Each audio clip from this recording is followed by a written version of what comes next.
Chinese একটি মনীষী বলেছে, তুমি যদি 1 বছরে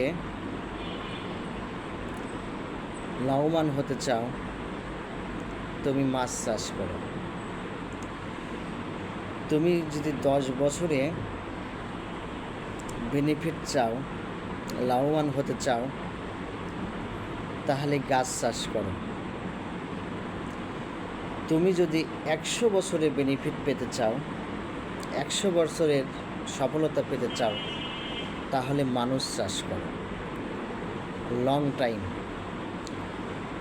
মানুষ চাষ করার জন্য ধৈর্য ধারণ করতে হয়, সময় নিতে হয়, তাহলে পরবর্তী প্রজন্ম তোমাকে সেই বেনিফিট দেবে।